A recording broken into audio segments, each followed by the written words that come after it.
How to enable or disable autoplay animated images on the iPhone 16 series. First, let's go back to the home screen by swiping up at the bottom of the screen.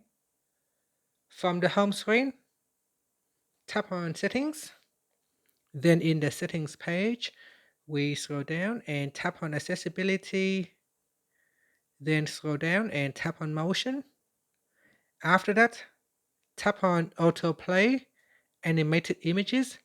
Tap on the toggle button to turn off or switch on Autoplay Animated Images.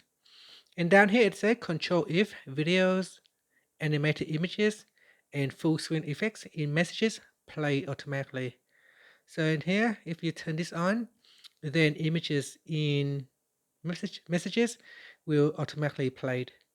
Finally, you can swipe up to return back to the home screen. Thank you for watching this video. Please like and subscribe to my channel for more videos.